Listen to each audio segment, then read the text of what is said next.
Hello, hello, and welcome to the pod place. I'm going to be honest right now.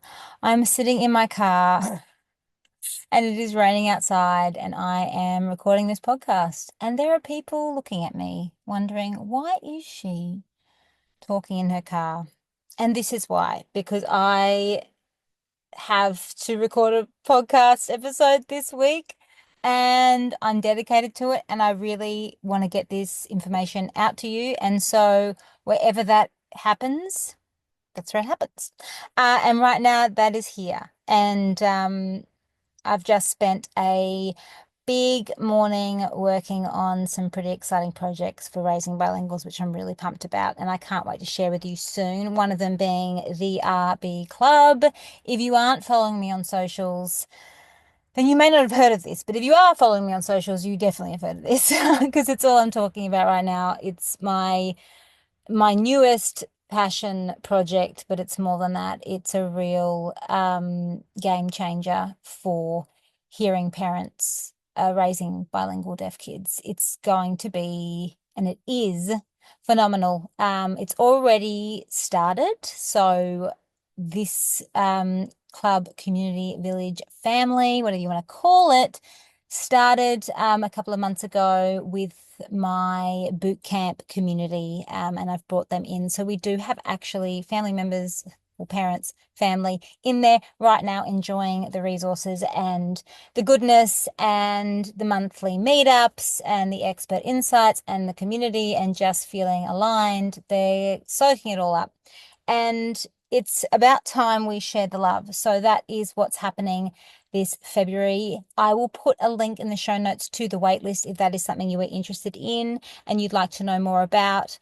And there is an early bird offer coming in the next couple of weeks, so watch out for that one.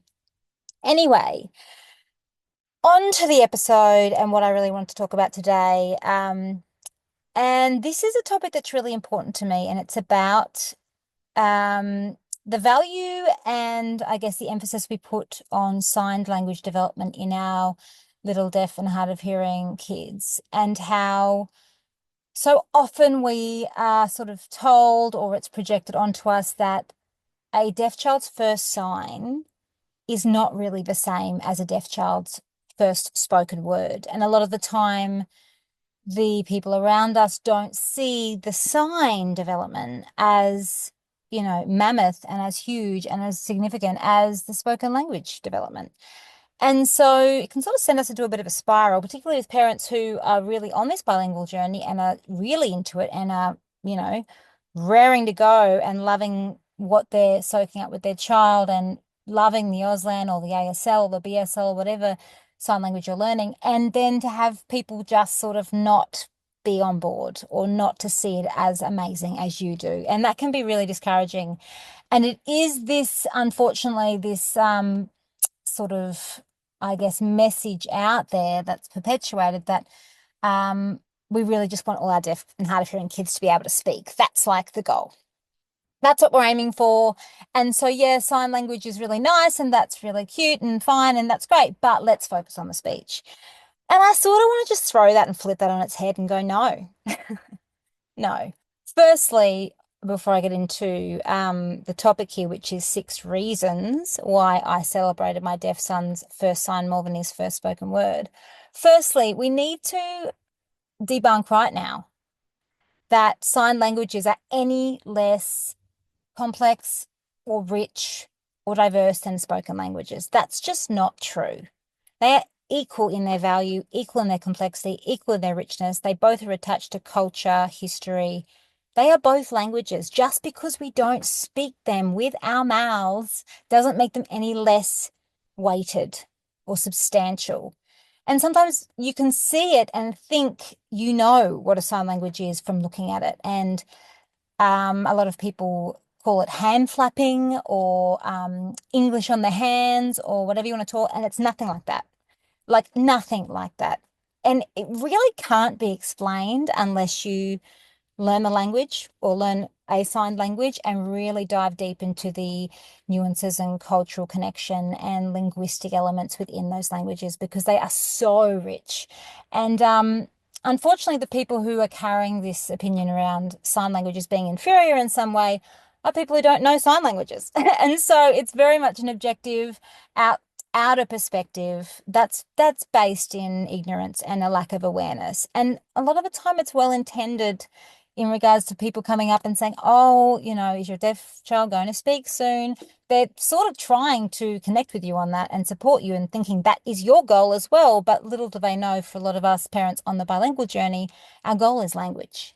And so it can be really tricky to navigate those conversations for sure. And I think just continuing to have these advocacy moments and education moments where we talk about sign languages and the richness of them and really start to, I believe, use them more and more in the public setting, and so people can really observe them in action. That's when we're going to see some change. I just see it every day with my son Frank when we're out and about, and we'll be just interacting. This morning, perfect example, we're at the cafe, and we were having a baby chino. I was having a coffee, obviously, and we were just chatting away. We were chatting away about his day yesterday, and he was on fire. And we were just signing away, and the people were just watching in fascination. And I'm okay with that. Some people aren't, but I'm okay with that because I know that we're breaking down barriers here, because they're seeing a really rich, beautiful interaction between a mother and child in a language that they don't know, but they start to connect that, oh, wow, that's really meaningful. What's happening over there is really meaningful. And so the more we do that, the more you know, awareness around sign languages and the beauty of them, I think. Anyway, ramble, ramble, ramble. Let's get on to the topic. We're getting there, guys, I promise. 6 reasons that I celebrated my deaf son's first sign more than his spoken language. So many reasons, but I had to keep it to 6. So the first one is that it really sort of, well, the main reason I celebrated it was because I was seeing language. I wasn't focusing on the modality. I wasn't focusing on a certain specific way of communicating. I was just witnessing language in action. And it was really language first and not focusing on modality or how he was communicating. The fact that he was just communicating to me at 4.5 months old, will I mention, like super early, was phenomenal to me. And I was just blown away. I've got a video somewhere of me actually filming him doing his first sign, which was mum. Just say. It has nothing to do with the fact that it's an easier sign to produce than dad, but let's just go with mum being, because I'm his favorite person. But it was mum, and it was 4.5 months old, and I just remember the pure joy I felt and I even said out loud, I think this is language. This is language. He is communicating to me. He has seen me. He's identified that sign means me, and he is signing it. And it was really the first time I saw him sign in context, and it was a really beautiful moment. And I think it is that real focus on language being our goal here, and that connection, and not focusing on the modality as much. And I think that's a real shift for families, particularly when we have so many influences around us telling us and asking us what speech sounds are they producing, what words are they producing, are they stringing 2 words together, are they understanding 2-step questions yet? And you just sort of get in this roller coaster of focusing on the speech, and meanwhile they're over there signing to you and wanting to connect with you, and a lot of times we're not tuning into that. So just really, yeah, one of my main reasons that I was so excited was because I was seeing language, and language in action, which was really, really exciting. Um, the next reason I was really excited and why I celebrated so much was because sign languages was showing me that sign languages, and I already knew this, but it was really affirming that they are equally as complex, and that everything that I was putting into him, like all the language, throwing it at him day in, day out, it was actually being received and it was actually working. And as much as I knew it would work, I think you still, particularly early on, I got so many families asking me when, like, I really just want to see their first sign or first word, because you're doing so much, you're giving them so much language, but you're not getting a lot back. And so I think for me, it was that real, whoa, yeah, here we go. the cogs are turning and the complexities of what he's sort of receiving are now making sense to him and he can now produce them back to me. And so really just confirming that language in its richness and its complexity was happening, and that it's actually faster than spoken language a lot of the time, which is even more exciting. And that's a big part of that is because it's easier to produce. To actually say the word mum is incredibly hard, particularly for a deaf or hard of hearing child. But for in Auslan, the sign mum is the flat palm on the head, is much simpler, so much easier, right? But also it was just showing me that all of that language, because I was throwing a lot of fluent Auslan at him at quite a fast pace. All of it was actually going in and it was being produced back, and he was starting to actually express himself. So that was really, really exciting. Um, and that brings me to number three. The third reason I was so excited, was because it was the start of his expressive language journey, which is something I just mentioned before is what all parents really want to start seeing in their kids. They want to start seeing, getting something back, you know. But we all know, if we look at a hearing child, that receptive language always comes first. So, you're talking to your hearing baby over and over all day in, day out. You're not expecting them to talk back to you, but they are banking everything, every little moment of language that you are giving them because they can access it. And then one day they just start speaking. It's the same with a deaf child when they have accessible language. They will just start producing it because it's been in their environment so consistently, so frequently, in like a bombardment sort of way that they eventually just start to produce it, just like a hearing child. And so for me, it was a really key point for me of going, firstly, like a bit like, whew, he can acquire language, he can build language, he is understanding language. And so I think that was the biggest thing for me is like he is now expressing language. Like seriously, this is incredible. And so early. Like he was, if I can find that video, I'll put it on my socials, but he was a little chunky baby. Like it's like you wouldn't expect a baby of that size to be speaking, but here he is communicating with me. And so that was a really quite a quite a cool milestone, I would say. Um, the next thing I was really excited about when I saw this sign, number four, was that um, it was an indication that he was receiving accessible language and that he was actually being able to acquire that I had been giving him enough access to language that I was, me and all the people in his corner were giving him all this language all the time, and he was actually acquiring it.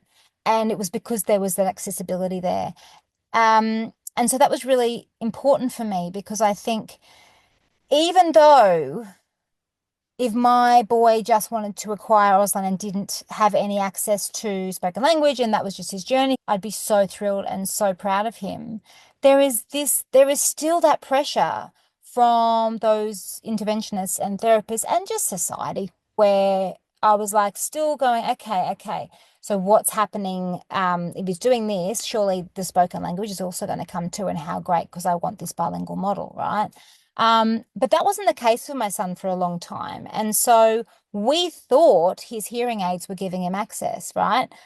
We thought in those early years before he would, naturally produce spoken English if he had access, we thought they were working. We thought his hearing aids were optimized for his levels.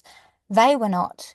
And he had middle ear fluid. If you listen to my first episode where I talk about our story, he's had chronic middle ear fluid from birth, which basically for the first 3.5 years of his life meant he had very minimal input to spoken language.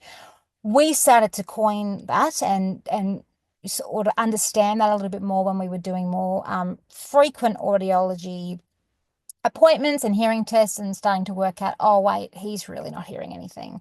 And then obviously the lack of spoken language we were getting as well was a huge indicator for us.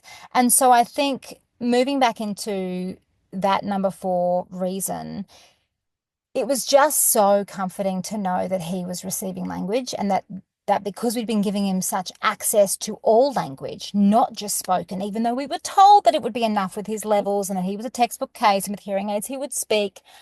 And we didn't listen to any of that because I knew better. we used Auslan from the beginning, and this kid was communicating to me at 4.5 months old. And I'm thinking, okay, this is incredible. This is access. He is acquiring language. And that was a really big moment for me as well. And I guess as well, moving on to number five, which I sort of spoke about just then, is it also validated, and I already knew this was the best approach, but guys, it's like anything, right? You've read the research, I know I've worked in the field for nearly 15 years. I've seen it in action. I know it works, but I still fall to the pressures and the very convincing bias that is happening in the medical field and in areas of society when it comes to who we are in contact with. Um, and so you know, there's these full-on myths being perpetuated that if you sign too much, the child won't develop spoken English. If you focus too much on the Auslan, and I knew this not to be true, but I think there was always in the back of my mind the words from that speech therapist back when he was 8 weeks old, and the words from the ENT, and all these people who were so convincing and said things with such conviction that there was just like that element of like, oh, wow, should I be doing more speech? And I'm saying this is fully transparent because honestly, I'm still a mother of a deaf child, but when I saw him signing it, and now if you see Frank today, there's just no doubt in your mind. And I know that this is a huge thing to say, but I just think a bilingual, bimodal approach for deaf and hard of hearing kids is just best practice. And seeing it happen in my son, but then also just seeing it day in, day out in my job and just seeing how much these kids attach to a sign language and attach to that accessible language and the ease in which they attach to it, it's a really beautiful thing to see. And I think we need to really, I mean, do our own research, and find out what our vision is for our child long term. But really, there is no downside to providing rich, accessible language in any avenue we can. I think when we start to stick to one bucket or put all our eggs in one basket, so to speak, into the speech or auditory basket, we're really taking a risk. We're really taking a risk there. And the amount of things that can happen with our deaf children, particularly in those first 5 years of life, that no one predicted. No one predicted. I've seen pure device refusal for years on end. I've seen chronic middle ear fluid. Hello, Frank. I've seen additional diagnoses come down later where they're then told, oh, yeah, actually, it probably would have been good if you learned Auslan back in the day.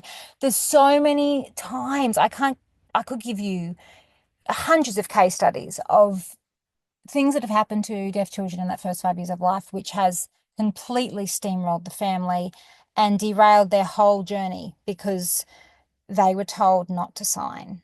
And so I think that validation of the bilingual approach just being best practice, because you're not taking away the spoken modality, you're just including a sign modality. You're including more opportunities to acquire language. How can that be a bad thing, right? How can that be a bad thing? And so, yeah, that was number five for me, just really validating that bilingual approach, which I knew was the right approach.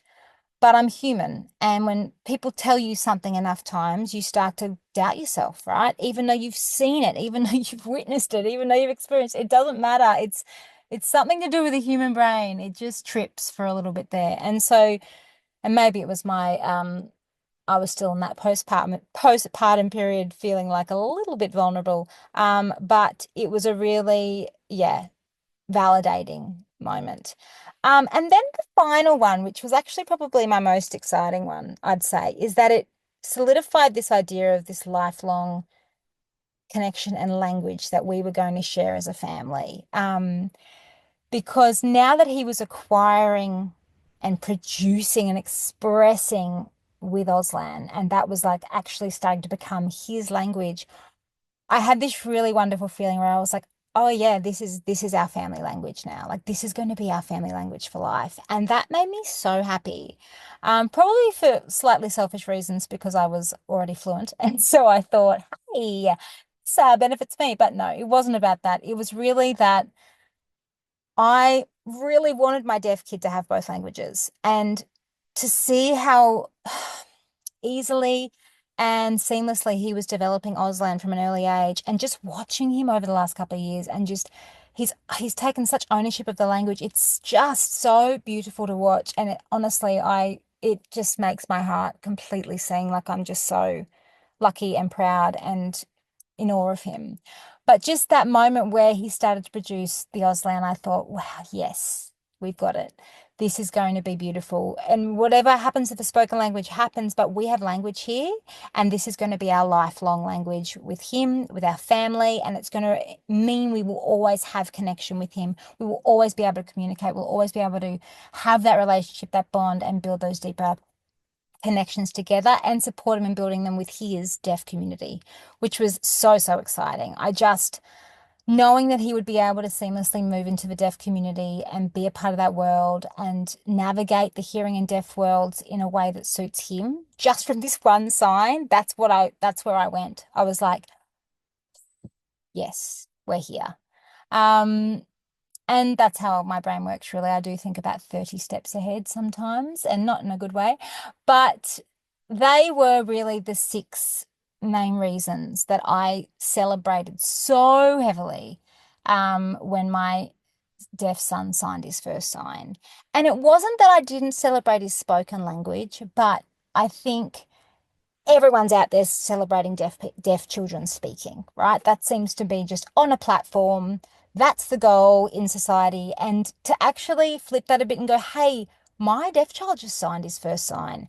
How awesome is that? And actually talking about the RB Club, we've had a few wins shared in there by members lately about the signing and putting two signs together and how they're starting to see it really build into context. And I think that's where it really gets exciting is imitation of sign is one thing which is beautiful, right? That is one of the first steps to knowing that language development is happening. But actually seeing them produce signs in context consistently and off their own bat spontaneously is like, oh, heartwarming and so validating for families. So I really want to talk a lot more around sign language development on this podcast, particularly, and just things to look out for, and also really equip parents to know what they're looking for and to be able to build that language at home. So I think that's going to be a bit of a theme on this podcast moving forward as well with my solo episodes. But look, guys, that was a bit of a mixed bag. I didn't really have a script for the one today. So I hope you gained some insight out of that one. And I want you to go out there now and just celebrate your little deaf humans in your life and all the little signs that they're doing, big or small, because they matter. It's language, it's connection. It means that those cogs are turning and they are doing a brilliant job at communicating. And I'm just so proud of every single one of them. And I can't wait for our next episode, which will be next week, interviewing another parent. And it's going to be a good one. This one will be a really good one. I mean, they're all good ones. What am I talking about? They're all good ones. But I just always like to try and get different experiences coming in. So next week will definitely be different. Okay, team, have a beautiful weekend. It is a Friday here. I was meant to get this one out on Wednesday. I apologize. But have a beautiful weekend and rest of your week next week, and I shall see you soon.